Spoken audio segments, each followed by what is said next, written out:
ನಿಮ್ಮ ಮುಂದಿನ ಪ್ರಧಾನಮಂತ್ರಿ ಆಯ್ಕೆ ಯಾರು ಸರ್? ನರೇಂದ್ರ ಮೋದಿ. ಧರ್ಮದ ಬಗ್ಗೆ ಗೌರವ ಇದೆ, ಹಿಂದೂಗಳಿಗೊಂದು ಸಪೋರ್ಟ್ ಇರುತ್ತೆ. ಬಂದ್ರೆ ರಾಹುಲ್ ಗಾಂಧಿ ವಿಷಯ ಬೇಡ, ಅವ್ರ ಏನು ಪ್ರಯೋಜನ ಇಲ್ಲ. ಯಂಗ್ ಲೀಡರ್ ಅಂತ 55 ವರ್ಷ ಆಯ್ತು, ಹೆಂಗಾಗತ್ತ 55ಕ್ಕೆ ಮದುವೆ ಆಗಿಲ್ಲ ಅಂದ್ರೆ ಬ್ರಹ್ಮಚಾರಿ ಅನ್ಕೊಂಡು ಓಡಾಡಿ. ಯಂಗ್ ಲೀಡರ್ ಅಂತ ಹೇಳೋದ್ ಬೇಡ. ದೇಶ ಗ್ಯಾರಂಟಿ ಚೈನಾಗೆ ಇಲ್ಲ ಪಾಕಿಸ್ತಾನಕ್ಕೆ ಮಾರ್ತಾರೆ ಇವರು. ದಲಿತರನ್ನ ಸಾಬ್ರನ್ನ ಹಾಳು ಮಾಡ್ತಾ ಇರೋದು ಕಾಂಗ್ರೆಸ್ನವರು. ಅವ್ರಿಗೂ ಅರ್ಥ ಆಗಲ್ಲ. ಅಟ್ಲೀಸ್ಟ್ ನಾರ್ತ್ ಇಂಡಿಯಾದಲ್ಲಿ ಸ್ವಲ್ಪ ಮುಸ್ಲಿಮರು ಚೇಂಜ್ ಆಗಿದ್ದಾರೆ. ಈ ಸೌತ್ ಇಂಡಿಯಾಗೆ ಯಾವತ್ ಬುದ್ಧಿ ಬರುತ್ತೆ ದೇವರಿಗೆ ಗೊತ್ತು. ಕರ್ನಾಟಕ ಈಗ ಮುಳುಗೋಗತ್ತಿ ಸದ್ಯದಲ್ಲಿ. MP ಎಲೆಕ್ಷನ್ ಆಗೋದು ಇದಕ್ಕೊಂದು ಗತಿ ಮಾಡ್ತಾರೆ ಇವರೆಲ್ಲ ಸೇರ್ಕೊಂಡು. ದುಡ್ಡು ತಿಂದ್ರೆ ಏನಾಗುತ್ತೆ? ಈ ಬಡ ದೇಶ ಏನಲ್ಲ, ಇದು ಅತಿ ಇಂಪ್ರೂವ್ಮೆಂಟ್ ದೇಶ ಆಗಿದೆ. ಇದು ಬೇಡ ಆಗಿತ್ತು. ಪಾನಿಪುರಿ ಮಾಡೋ ರೋಡಲ್ಲಿ ನಿಂತ್ಕೊಂಡು ವ್ಯಾಪಾರ ಮಾಡಲ್ವಾ? ಎಲ್ಲರೂ ವ್ಯಾಪಾರ ಮಾಡ್ತಾರೆ. ಏನಕ್ಕೆ ಬಿಟ್ಟಿ ಭಾಗ್ಯ ಬೇಕು? ದುಡ್ಕೊಂಡು ತಿನ್ನೋಣ.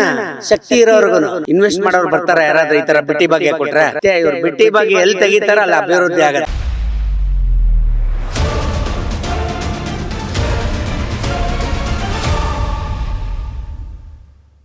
ಎಸ್ ವೀಕ್ಷಕರೇ, ನಾನೀಗ ಬೆಂಗಳೂರು ಉತ್ತರ ಲೋಕಸಭಾ ಕ್ಷೇತ್ರದಲ್ಲಿದ್ದೇನೆ. ಇಲ್ಲಿಯ ಜನರನ್ನ ಮಾತಾಡಿಸ್ತಾ ಹೋಗೋಣ. ಏನ್ ಹೇಳ್ತಾರೆ ಲೋಕಸಭಾ ಚುನಾವಣೆ ಬಗ್ಗೆ, ಹಾಗೇನೆ ಮುಂದಿನ ಪ್ರಧಾನಮಂತ್ರಿ ಯಾರಾಗಬೇಕು ಅಂತ ಅವರನ್ನು ಕೇಳೋಣ. ಸರ್ ನಮಸ್ತೆ, ನಿಮ್ಮ ಮುಂದಿನ ಪ್ರಧಾನಮಂತ್ರಿ ಆಯ್ಕೆ ಯಾರು? ನರೇಂದ್ರ ಮೋದಿ. ಯಾಕೆ ಸರ್ ನರೇಂದ್ರ ಮೋದಿ ಅವರು? ದೇಶದ ಗೌರವ ಇದೆ, ಧರ್ಮದ ಬಗ್ಗೆ ಗೌರವ ಇದೆ, ಹಿಂದೂಗಳಿಗೊಂದು ಸಪೋರ್ಟ್ ಇರುತ್ತೆ ಬಂದ್ರೆ. ಓಕೆ, ಸೊ ನರೇಂದ್ರ ಮೋದಿ ಅವರು ಪ್ರಧಾನಿ ಆಗ್ಲಿ ಅಂದ್ರೆ 2 ಅವಧಿಗೆ ಅವರು ಪ್ರಧಾನಿ ಆಗಿದ್ರು, ಮಾಡಿದ್ದಾರೆ. 3ನೇ ಅವಧಿಗೂ ಆಗ್ಲಿ ಅಂತ. ಹಿಂದುತ್ವ ಉಳ್ಕೊಂಡಿದೆ, ಕೆಲಸ ಆಗಿದೆ, ದೇಶ ಅಭಿವೃದ್ಧಿ ಇದೆ. ಎಷ್ಟು ಹಿಂದೆ ಹೋಗಿದೀವಿ ಅಷ್ಟು ಮುಂದೆ ಬಂದಿದೀವಿ ಈಗ. ಓಕೆ, ಸೊ ಮತ್ತೆ ಅವರೇ ಆಗ್ಬೇಕು ಅಂತ. ಹೌದು, 100%. ಬದಲಾವಣೆ ಅವಶ್ಯಕತೆ ಇಲ್ಲ ಅಂತ. ಏನು ಬೇಡ. ಈ ಬಿಟ್ಟಿ ಭಾಗ್ಯದಿಂದ ನೋಡ್ತಾ ಇದೀವಲ್ಲ ಏನೇನ್ ಆಗ್ತಾ ಇದೆ ಅಂತ. ತೊಗರಿ ಬೆಳೆ 130 ಇತ್ತು, 190, 200ಕ್ಕೆ ಬಂದು ಕೂತಿದೆ ಈಗ. ಓಕೆ, ಅಕ್ಕಿ ನೋಡಿ ತಿಂಗಳು ವೇರಿಯೇಷನ್ ಆಗ್ತಾಯಿದೆ. 65 ರೂಪಾಯಿ ಇದ್ದಿದ್ದು ಕೆಜಿ 80ಕ್ಕೆ ಬಂದಿದೆ ಅಕ್ಕಿ ಈಗ. ಓಕೆ, ಏನು ಮಾಡೋದು ಜೀವನ? ಪುಕ್ಸಾಟೇನೂ ನೆಟ್ಟಿಗೆ ಕೊಟ್ಟಿಲ್ಲ ಯಾರಿಗೂ, ಎಲ್ಲ ಮೋಸ ಮಾಡ್ತಾ ಇದ್ದಾರೆ.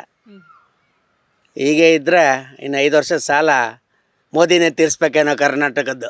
ಓಕೆ, ಸೊ ಈಗ ರಾಹುಲ್ ಗಾಂಧಿ ಅವರ ಬಗ್ಗೆ ನಿಮ್ಮ ವಿಷಯನೇ ಮಾತಾಡಿ. ರಾಹುಲ್ ಗಾಂಧಿ ವಿಷಯ ಬೇಡ, ಅವ್ರು ಏನು ಪ್ರಯೋಜನ ಇಲ್ಲ, ಒಂದು ಮಾತು ಕಲ್ತಿಲ್ಲ. ಯಂಗ್ ಲೀಡ್ರ್ ಅಂತ 55 ವರ್ಷ ಆಯ್ತು, ಹೆಂಗಾಗತ್ತ 55ಕ್ಕೆ? ನಾನೀಗ 55 ವರ್ಷದ ಹುಡುಗ ಒಪ್ತೀರಾ ನೀವು? ನನಗೀಗ 55 ಹುಡುಗ ಅಂತೀರಾ. ಬಂತೀಗ 60ಕ್ಕೆ ಬಾರ್ಡ್ರ್ ಬಂದ್ರೆ ಸೀನಿಯರ್ ಸಿಟಿಸನ್ ಅಂತಾರೆ ನಮಗೆ. ಮದುವೆ ಆಗಿಲ್ಲ ಅಂತ ಇರ್ಬೋದಾ? ಮದುವೆ ಆಗಿಲ್ಲ ಅಂದ್ರೆ ಬ್ರಹ್ಮಚಾರಿ ಅನ್ಕೊಂಡು ಓಡಾಡ್ಲಿ. ಕರೆಕ್ಟ್. ಯಂಗ್ ಲೀಡರ್ ಅಂತ ಹೇಳೋದು ಬೇಡ. ಇರೋದ್ರಲ್ಲಿ ಕಂಪೇರ್ ಮಾಡಿ ಬೇಡ ಬೇಡ ಬೇಡ. ದೇಶ ಗ್ಯಾರಂಟಿ ಚೈನಾಗೆ ಇಲ್ಲ ಪಾಕಿಸ್ತಾನಕ್ಕೆ ಮಾರ್ತಾರೆ ಇವರು. ಹಾಗೆ ಮಲ್ಲಿಕಾರ್ಜುನ ಖರ್ಗೆ ಅಯ್ಯಪ್ಪ, ಏನು ಅವ್ರಿಗೆ ಏನು ನಡೆಯೋಕ್ಕೆ ಇಬ್ಬರು ಬೇಕು ಕರ್ಕೊಂಡು ಹೋಗೋದಕ್ಕೆ. ಓಕೆ, ಏನಕ್ಕೆ ಅವ್ರಿಗೆಲ್ಲ ರಾಜಕೀಯ? ನಾನು ಹೇಳೋದು ದಲಿತರನ್ನ ಸಾಬ್ರನ್ನ ಹಾಳು ಮಾಡ್ತಾ ಇರೋದೇ ಅವರು ಕಾಂಗ್ರೆಸ್ನವರು. ಓಕೆ, ಅವ್ರಿಗೂ ಅರ್ಥ ಆಗಲ್ಲ. ಅಟ್ಲೀಸ್ಟ್ ನಾರ್ತ್ ಇಂಡಿಯಾದಲ್ಲಿ ಸ್ವಲ್ಪ ಮುಸ್ಲಿಮರು ಚೇಂಜ್ ಆಗಿದ್ದಾರೆ. ಈ ಸೌತ್ ಇಂಡಿಯಾಗೆ ಯಾವತ್ತು ಬುದ್ಧಿ ಬರುತ್ತೋ ದೇವ್ರಿಗೆ ಗೊತ್ತು. ಸರಿ, ಈಗ ನರೇಂದ್ರ ಮೋದಿ ಅವರು ಪ್ರಧಾನಿ ಆಗಲಿ ಅಂದರೆ ಇವ್ರು ಯಾರು ಬೇಡ ಅಂತಂದ್ರೆ, ಅಲ್ಲಿಗೆ ಈಗ ರಾಜ್ಯದಲ್ಲಿ ಕೂಡ BJP ಮತ್ತು JDS ಮೈತ್ರಿ ಆಗಿದೆ. ಇದ್ರ ಬಗ್ಗೆ ನಿಮ್ಮ ಅಭಿಪ್ರಾಯ? ಮೈತ್ರಿ ಒಳ್ಳೇದಾಗಿದೆ, ಅವ್ರಿಗೆ ಒಳ್ಳೇದು ಅನಿಸಿರ್ಬೇಕು, ಅದಕ್ಕೆ ಮಾಡ್ಕೊಂಡಿರ್ಬೇಕು. ನಾವು ಏನೋಗಿಲ್ಲ, ಅವ್ರಾಗ ಅವ್ರು ಬಂದಿರೋದು ಅಲ್ವಾ?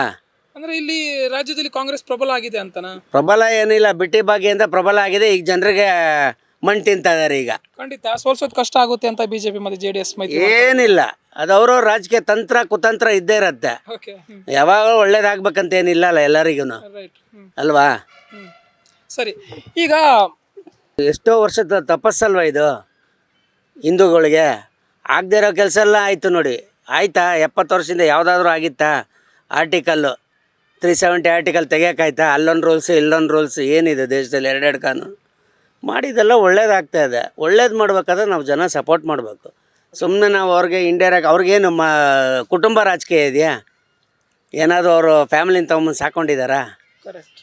ಕುಟುಂಬ ರಾಜಕಾರಣ ಇಲ್ಲ, ಮತ್ತು ಅವರ ಆಡಳಿತ ಕೂಡ ಆಡಳಿತದ ವಿಚಾರವಾಗಿ, ಅಭಿವೃದ್ಧಿ ವಿಚಾರವಾಗಿ ಹೆಚ್ಚಿನ ಒಂದು ಯಾವುದೇ ವಿರೋಧಗಳಿಲ್ಲ. ಆದರೆ ಅವರೊಬ್ಬ ಪಕ್ಕಾ ಹಿಂದೂವಾದಿ ಅಥವಾ ಒಂದು ಜಾತಿವಾದಿ, ಕೋಮುವಾದಿ ಅನ್ನೋ ಥರ. ಕೋಮುವಾದಿ ಇವರು ಓಟಿಗೋಸ್ಕರ ಹೇಳ್ಕೊಂತಿರ್ಗದು ಇವರು. ಓಕೆ, ಕೋಮುವಾದ ಆಗಿದ್ರೆ ಯಾಕೆ 3 ಸ್ಟೇಟ್ ಯಾಕೆ ಬಂತು ಇವಾಗ? ಅದು ಹೀನವಾಗಿ ಸೋತ್ರಲ್ಲ ಬಿಟ್ಟಿ ಭಾಗ್ಯ ಕೊಟ್ಟನು. ಅಲ್ಲಿ ಆಡಳಿತ ಮಾಡಬೇಕು, ರಾಮರಾಜ್ಯ ಆಗಬೇಕಂದ್ರೆ ಒಂದೆಲ್ಲ ಕಾನೂನು ಸುವ್ಯವಸ್ಥೆ ಕರೆಕ್ಟಾಗಿರಬೇಕು. ಓಕೆ, ಈಗ ಕೇಂದ್ರ ಸರ್ಕಾರದಿಂದ ದಕ್ಷಿಣದ ರಾಜ್ಯಗಳಿಗೆ, ಕರ್ನಾಟಕವನ್ನು ಸೇರಿಸಿ ದಕ್ಷಿಣದ ರಾಜ್ಯಗಳಿಗೆ ಅನ್ಯಾಯ ಆಗ್ತಾ ಇದೆ ಅಥವಾ ಪ್ರಾಶಸ್ತ್ಯ ಸಿಗ್ತಾ ಇಲ್ಲ. ಕೊಡೋಷ್ಟು ಕೊಡ್ತಾರೆ. ಯಾರ್ಯಾರು ಏನೇನು ಕೊಡ್ಬೇಕಂತ ಅವ್ರ ಲೆಕ್ಕಾಚಾರ ಇರುತ್ತೆ, ಕೊಡ್ತಾರೆ ಫೈನಾನ್ಷಿಯಲ್ ಡಿಪಾರ್ಟ್ಮೆಂಟಲ್ಲಿ. ಎಲ್ಲ ನಮಗೆ ಬರ್ಬೇಕಂದ್ರೆ ಆಗತ್ತೆ. ಇವು ಹೊಡೆದು ತಿನ್ನಕ್ಕಾಯಿಲ್ಲ. ಏನು ಕೊಟ್ಟರು ಸಾಕಾಗಲ್ಲ ಇರೋರಿಗೆ. ಏನು ಮಾಡಿದ್ದಾರೆ ಈಗ? ಒಂದು 6 ತಿಂಗಳಾಯ್ತು ಬಂದು. ಏನು ಆಗ್ತಾಯಿದೆ ಹೇಳಿ? ಅಭಿವೃದ್ಧಿ ಯಾವುದಾದ್ರು ಒಂದು ಏನಾದರೂ ಆಗಿದ್ರೆ ಒಂದು ಉದಾಹರಣೆ ಕೊಡಿ. ಇದೆಷ್ಟು ವರ್ಷ ಆಯ್ತು ಇದು ಪಾರ್ಕಿಗೆ ಒಂದು ಟೈಲ್ಸ್ ಆಗ್ತಾ ಇಲ್ಲ, ದಿನಾ ಪ್ಯಾಂಟ್ ತೊಳಿಬೇಕು. ಯಾರು ಮಾಡ್ತೀರಾ ಇದಕ್ಕೀಗ? ಸರಿ, ಈಗ ಇಲ್ಲಿನ ಕ್ಷೇತ್ರವನ್ನ ತೆಗೆದುಕೊಳ್ಳೋದಾದ್ರೆ ಬೆಂಗಳೂರು ಉತ್ತರ ಲೋಕಸಭಾ ಕ್ಷೇತ್ರ, ಇಲ್ಲಿಗೆ ಡಿ ವಿ ಸದಾನಂದ ಗೌಡರು ಸಂಸದರಾಗಿದ್ದಾರೆ. ಡಿಸೆಂಟ್ ಅವರು ಮುಂದುವರಿಬೇಕಾ ಬೇಡವಾ? ಬರಲಿ, ಅವರೇ ಬರಲಿ. ಅವರ ಕಾರ್ಯವೈಖರಿ ಬಗ್ಗೆ ಅವ್ರು ಮಾಡೋದೇನಲ್ಲ, ಒಂದು MP ಕೋಟೆ ಏನಿದ್ರೆ MLAಗಳು ಕೆಲಸ ಮಾಡಬೇಕು. MLAಗಳು ಕೌನ್ಸಿಲರ್ ಕೈಯಲ್ಲಿ ಕೆಲಸ ಮಾಡಿಸ್ತಾರೆ ಅಷ್ಟೇ. ಎಲ್ಲ ಬಂದು MP ಮಾಡೋಕ್ಕಾಗಲ್ಲ, ಎಲ್ಲ ಬಂದು PM ಮಾಡೋಕ್ಕಾಗಲ್ಲ, ಹೌದಾ ಅಲ್ಲ? ಆ ಒಂದು ಅಧಿಕಾರಿಗಳು ಅವರೆಲ್ಲ ಇರ್ತಾರೆ, ಅವ್ರವ್ರವ್ರ ಕ್ಷೇತ್ರ ನೋಡ್ಕೋಬೇಕು. ಒಂದೇ ಬ್ಯಾಟ್ರಾಯನಪುರ ಒಂದೇ ಸಂಬಂಧಪಡತ್ತಾ? ಉತ್ತರ ಲೋಕ ಅಂದ್ರೆ ಅವರಿಗೆ, ಉತ್ತರ ಸಭಾ ಅಂದರೆ ಎಲ್ಲ ಕಡೆ ಓಡಾಡ್ತಾ ಇರ್ತಾರೆ ಅವರು. ಆದ್ರೂ ಕೂಡ ಡಿ ವಿ ಸದಾನಂದ ಗೌಡರಿಗೆ ಆಸಕ್ತಿ ಕಡಿಮೆ ಆಗಿದೆ ರಾಜಕೀಯದಲ್ಲಿ. ಇವರು ಸೃಷ್ಟಿ ಮಾಡೋದಿಲ್ಲ, ಯಾರೇನಿಲ್ಲ, ಎಲ್ಲ ಈ ಒಂದು ಅನುಮಾನ ಏನಿಲ್ಲ, ಎಲ್ಲ ಸರಿಯಾಗಿ ಒಳ್ಳೆ ಕ್ಯಾಂಡಿಡೇಟ್, ಟೆನ್ಷನ್ ಇರಲ್ಲ, ಬದಲಾವಣೆ ಏನು ಬೇಡ. ಬೈರೇಗೌಡ ಒಳ್ಳೆ ಮನುಷ್ಯ, ಕಾಂಗ್ರೆಸ್ ಆದ್ರೂ ಮನುಷ್ಯ ಒಳ್ಳೆಯವರು ಅಷ್ಟೇ. ಪಕ್ಷ ಬಿಟ್ಬಿಡಿ, ಮನುಷ್ಯತ್ವಕ್ಕೆ ಹೋದ್ರೆ ಕ್ಯಾಂಡಿಡೇಟ್ ಬೆಸ್ಟ್ ಅವರು.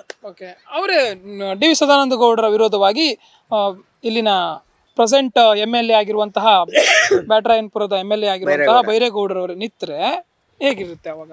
ಅವರು ಈಗ ನೋಡಿ ಎರಡು ದೋಣಿ ಮೇಲೆ ಕಾಲಿಡ್ತಾರೆ. MP ಹೋದ್ರೆ MLA ಉಳ್ಕೊಳತ್ತೆ, ಮತ್ತೆ ಆದ ಪ್ರಯೋಜನ ಇಲ್ಲ. ತಿರ್ಗಾ ಮತ್ತೊಂದು ಎಲೆಕ್ಷನ್ ಅದಕ್ಕೆ. ಈಗ MP ಗೆದ್ರ ಅನ್ಕೊಳ್ಳಿ, MLA ಏನು ಮಾಡ್ತೀರಾ ನೀವು? ತಿರ್ಗಾ ಅದನ್ನ ಇದು ಮಾಡಿಬಿಟ್ಟು ಮತ್ತೆ ಇನ್ಯಾರಿಗೋ ಕೊಡಬೇಕು, ಇಲ್ಲ ಇದನ್ನ ಬಿಟ್ಬಿಟ್ಟು ಇನ್ನೊಂದು ಯಾರಿಗೋ ಕೊಡ್ಬೇಕು. ಅದ್ರ ಬದಲು ಬೇರೆಯವ್ರು ನಿಂತ್ಕೊಳ್ಳಿ, ಬೆಳೆಸ್ಲಿ, ಬೆಳಿಬೇಕು ಎಲ್ಲರೂ. ಹಾಗಿದ್ರೆ ಈಗ ಪ್ರಸ್ತುತ ಕರ್ನಾಟಕ ರಾಜ್ಯ ಸರ್ಕಾರದ ವಿಚಾರವಾಗಿ ಏನು ಹೇಳ್ತೀರಾ? ಕರ್ನಾಟಕ ಈಗ ಮುಳುಗೋಗತ್ತೆ ಇದು ಸದ್ಯದಲ್ಲಿ. MP ಎಲೆಕ್ಷನ್ ಆಗೋದು ಇದಕ್ಕೊಂದು ಗತಿ ಮಾಡ್ತಾರೆ ಇವರೆಲ್ಲ ಸೇರ್ಕೊಂಡು. ಉಚಿತ ಯೋಜನೆಗಳ ಬಗ್ಗೆ, ಅದರಿಂದನೇ ದೇಶ ಹಾಳಾಗೋದು. ದುಡ್ಡು ತಿಂದ್ರೆ ಏನಾಗತ್ತೆ?